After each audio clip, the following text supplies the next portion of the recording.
موسیٰ کو جنگل میں بلایا جاتا ہے، روزہ رکھوائے جاتے ہیں، اور یہاں جنگل میں نہیں بلایا جاتا، آسمانوں پہ بلایا جاتا ہے اور کھاتے پیتے بلایا جاتا ہے۔ کیوں؟ وہ کہتے ہیں دن میں کیوں معراج نہیں ہوئی؟ میں نے کہا دن میں روزے رکھتے تھے، تو ایک حکمت یہ بھی کہ رات کو آئیے تاکہ کھلائیں گے پلائیں گے، دودھ پیش کریں گے، شہد پیش کریں گے، شراب پیش کریں گے، پانی پیش کریں گے، پھر آپ نے دودھ کو قبول فرمایا۔ تفصیل ہے، میں ابھی معراجی بیان نہ کرنے لگوں تو تفصیل لمبی ہو جائے گی۔ اس کے بعد آ جاؤ، ادھر سواری بھیجی جا رہی ہے جنت کی، آ جاؤ ادھر سردار ملائکہ جبریل کو 70,000 فرشتوں کے ساتھ بھیجا جا رہا ہے، آ جاؤ، پھر امامہ سر پہ سجایا جا رہا ہے۔ اللہ اور ہمارے بزرگوں نے کہا حضرت آدم کی پیدائش سے ہزاروں سال پہلے امامہ فرشتوں نے بنا تھا جو میرے نبی کے سر معراج پہ باندھا گیا تھا۔ آپ کیا سمجھ رہے ہیں؟ اور پھر اس کے بعد حضور چلتے ہیں، اور پھر آ جاؤ نہیں، مسجد سے نکلو، حرام سے اقصی تک آنا ہے، نبیوں کی امامت کرنا ہے، پہلے آسمان، دوسرے آسمان، تیسرا آسمان، چوتھا آسمان، پانچواں آسمان، چھٹا آسمان، ساتواں آسمان، عرش پر پیر رکھنا، ادھر طور ادھر عرش، اور سوا عرش نہیں پھر لامکان۔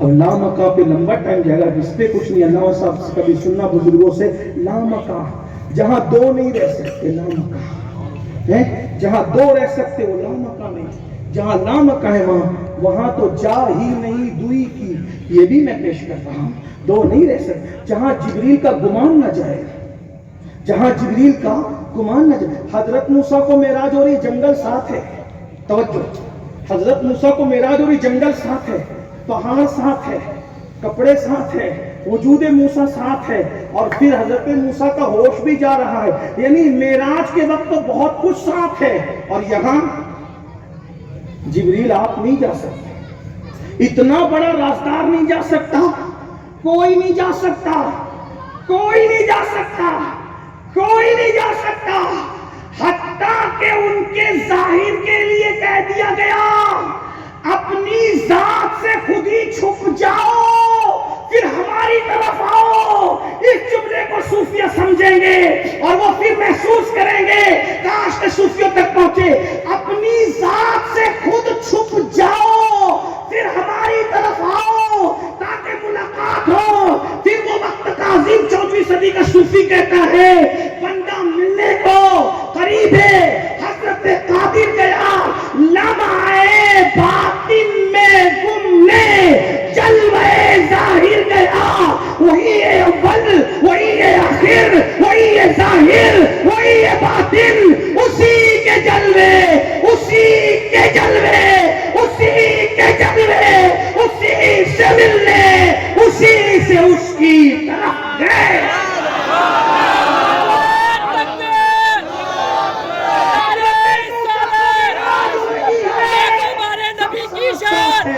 اور یہاں کوئی ساتھ نہیں ہے۔ اور پھر بڑی بات، حضرت موسیٰ کو نہ بھی کہا جا رہا ہے، لن ترانی، اور یہاں توجہ 50 ملی کا 50 نہیں پڑھ سکیں گے، تو کہا ٹھیک ہے کم کر، پھر کہا وہ بار بار سن، پھر کم کر، 9 بار کم کیا، اور وہاں 9 بار کا لن ترانی، لن ترانی، لن نہیں، تم نہیں دے، تم نہیں دے، تم نہیں دے، اور پھر حضرت موسیٰ کو سے جو باتیں کی سب بیان کر دیا، موسیٰ سے جو باتیں کی فرشتوں میں بتایا، پبلک میں بتا، سب اوپن اعلان کیا، کیا کہا طٰہٰ مَا أَنزَلْنَا عَلَيْكَ الْقُرْآنَ، سورۃ طٰہٰ ہے، اس میں ہے نا باتیں کیا ہوئی، وَمَا تِلْكَ بِيَمِينِكَ يَا مُوسَىٰ قَالَ هِيَ عَصَايَ أَتَوَكَّأُ عَلَيْهَا، وہ پوری تفصیل ہے نا، یہ معراج کا ذکر ہے، یعنی جو باتیں کی وہ سب بتا دی، یہ موسیٰ ہیں، اور میرا محبوب حبیب سے جو باتیں کی کیا کہا فَأَوْحَىٰ إِلَىٰ عَبْدِهِ مَا أَوْحَىٰ، جو باتیں ہم نے کرنی تھی کرنی، نہ کسی کو بتایا نہ جبریل کو بتایا، کیا کہا گنچے جو چٹکے تھے با اوہا دنا کے باغ میں بلبلے سدرہ تک اس کی بو سے بھی محرم نہیں۔ اب مجھے بتائیں جب حضرت موسیٰ کی معراج اور مصطفیٰ جان رحمت کی معراج اتنا فرق ہے ذات میں، تو کوئی مولوی ان کے برابر کیسے ہو سکتا ہے؟ انہی بدماشوں نے دوسروں کو زبان دی ہے۔ تو میں عرض کر رہا تھا آخری بات کہہ دوں، باقی حضرت زلیخا والی بات کبھی اور کروں گا آخری میں، پھر کسی موقع پہ کر دوں گا۔ حضور علیہ السلام نے نالین، ان کی نالین میں جو کا خون لگا، یہی بات کہہ رہا تھا پھر روحانی لگے جو دیکھیے کچھ تو بولو نہیں دیکھی ہو تو کوئی وہ ممبئی کے رانی باغ میں تھوڑی دکھتی ہے، وہ آپ کی رانیوں کے باغ میں رہتی ہے، بس اتنا ہی کہہ سکتا ہوں، اس سے زیادہ نہیں کہہ سکتا، میری بہنوں سے معذرت چاہتے ہیں۔ جملہ جو سمجھ گئے خوبصورت جملہ میں نے علامہ شبیر قادری سے چرا دیا، میرا کچھ بھی نہیں ہوتا۔ بہرحال سب جو دیکھیے کتنی موٹی دکھتی ہے، عورتیں اس کو بہت غور سے دیکھتی ہے تو نظر آتا ہے۔ اب اس میں خون کتنا، اکثر جوؤں میں خون نہیں ہوتا، جو جوئیں بہت پرانی ہو جاتی ہے بالکل کالی سی، اس میں خون ہوتا ہے، اور اس کو مار کے دیکھیے تو دکھتا بھی نہیں ہے وہ نشان۔ اب غور کرنا، حضور نے نالین پہنے، اس نالین میں جو کا خون لگا ہوا تھا۔ اللہ نے حبیب سے کہا پیارے جس نالین میں جو کا خون لگے ہماری غیرت کو گوارا نہیں کہ وہ نالین آپ کے پیروں میں۔ بس توجہ کر لیں، یہ میرا آقا ہے، یہ میرا محبوب ہے، یہ میرے سرکار ہیں۔ انہیں گالیاں دینے والوں، اگر تم واقعی اپنے باپ کی پیدائش ہوتے، ماں شریف ہوتی ہے اور باپ ایک ہوتا تو تم کبھی گالی نہ دیتے۔ کس کو گالی دے رہے ہو ذرا غور کرو، میرے نبی کی شان ہے، اور اس کو غیروں نے بھی لکھا، یار نے بھی لکھا، حضور نے جو نالین پہنی ہیں اس میں جو کا خون لگ گیا جو دکھتا بھی نہیں، اور یہ قدرت کی نگاہ ہے، جو کا خون محبوب کی نالین پہ دیکھ کے کہ حبیب جو کا خون آپ کی نالین پہ لگا ہے، مجھے اتنا بھی گوارا نہیں کہ اگر جو کا خون آپ کی نالین میں لگ جائے تو یہ نالین آپ اتار دیجئے، بدل دیجئے، کیونکہ جس پہ جو کا خون لگے اور وہ محبوب کے قدموں سے وابستہ رہے، ہمیں گوارا نہیں ہے، ہمیں گوارا نہیں ہے۔ اب مجھے بتاؤ، مولا علی تک یہ روایت معلوم کی، دیکھا تھا، اپنی آنکھوں سے دیکھا تھا، تو جب اماں عائشہ کے لوگوں نے بھونکنا شروع کیا تو حضور کے سب سے قریبی رشتہ دار مولا علی تھے، تو حضور نے سب سے پہلے مولا علی سے کہا علی عائشہ پہ لوگ بھونکتے ہیں، بھونکنے کے لفظ میں کہہ رہا ہوں، میری غیرت ہے، عائشہ پہ لوگ بھونکتے ہیں، تم کیا کہتے ہو؟ تو مولا علی نے کہا تھا یا رسول اللہ، یا رسول اللہ، یا رسول اللہ، اگر آپ کی نالین پہ جو کا خون لگ جائے تو خدا آپ کے پیروں میں رہنے نہیں دیتا۔ جو کے خون والی نالین، انہوں نے جو کہا تھا وہ جملے میں نقل نہیں کر رہا ہوں، انہوں نے کہا تھا لیکن میں اپنے الفاظ میں کہہ رہا ہوں ان کی خیرات لیتے ہوئے، جو کا خون لگی ہوئی نالین جب خدا کو آپ کے تنوع میں گوارا نہیں ہے تو باپ کے دھبے لگے ہوئے عورت آپ کے حرم میں خدا کو کیسے گوارا؟ یہ شان ہے میرے نبی کی، اور ایسے نبی سے ہم کے دامن سے وابستہ، ان کے ڈنکے بجاؤ، ان کی عظمت۔ تو نبی کی کوئی بھی بیوی جو ہے نا کبھی بے غیرت نہیں ہوتی۔ نبی کی مسئلہ بیان کرو، نبی کی بیوی کافر تو ہو سکتی ہے مگر نبی کی بیوی بدکار نہیں ہو سکتی، کیونکہ کفر ہر جگہ عیب نہیں سمجھا جاتا لیکن بدکاری ہر مذہب میں عیب سمجھا جاتا ہے۔ تو زلیخا نے الزام لگایا حضرت یوسف علیہ السلام، دو جملے میں پتہ ہے حضرت یوسف تو چلے گئے جیل، لیکن زلیخا کو اس الزام لگانے کی سزا کیا ملی؟ شوہر انتقال ہو گیا تو محل میں رہنے والی جھوپڑے میں آ گئی۔ چراغ جلانے کے لیے تیل نہیں تھا، چراغ جلانے کے لیے تیل نہیں تھا، کھانے کے لیے روٹی نہیں تھی، اور کچھ صوفیہ نے تو اور بھی کچھ لکھا، میں نہیں کہوں گا کیونکہ وہ حضرت یوسف علیہ السلام کی ہونے والی بیوی بیان کرتا، تو وہ روٹی کے ٹکڑے بھی لوگوں سے طلب کر کے کھاتی تھی۔ پتا چلا حضرت یوسف پر محبت ہی میں صحیح الزام لگایا، محل چھوٹا، جوانی گئی، بڑھاپا آیا، حتیٰ کہ بینائی تک چلی گئی، اور حضرت زلیخا کے گھر میں چراغ جلانے کے لیے تیل نہیں تھا۔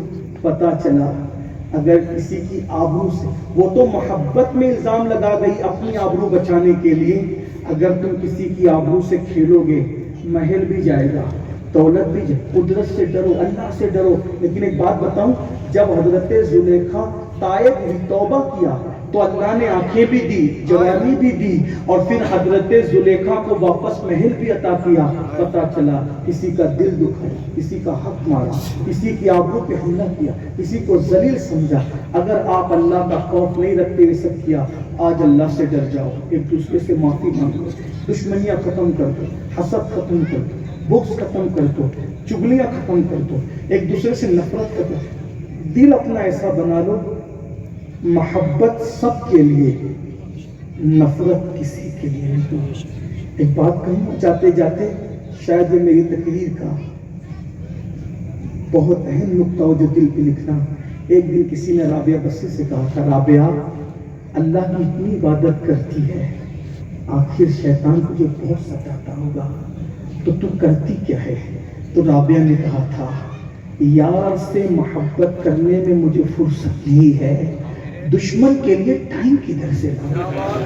بس حضور کے عشق میں اتنا مصروف ہو جاؤ، حضور کی تعریف میں اتنا مصروف ہو جاؤ، حضور کی توصیف میں اتنا مصروف ہو جاؤ، حضور کے درود پڑھنے میں اتنا مصروف ہو جاؤ کہ کسی کے لیے دشمنی کے لیے اپنے پاس ذاتی طور پہ جگہ ہی نہ رکھ۔ یا کون اتنا قیمتی ہے جس کو ہم اپنے دل میں رکھیں گے؟ سب کچھ تو انہی کا ہے، پر دل کی اگر پوچھو یہ ٹوٹے ہوئے دل ہی خاص ان کی کمائی ہے۔ اللہ مجھے آپ سب کو اللہ سے سچا خوف عطا کر، اللہ کا سچا خوف عطا کرے، سچا عشق رسول عطا کرے، محبت رسول عطا کرے۔ دوران گفتگو بہت کچھ غلطی ہو گئی ہو، خامی ہو گئی ہو، اللہ تعالیٰ معاف کر دے۔ استغفر اللہ وما علینا الا البلاغ۔ السلام علیکم۔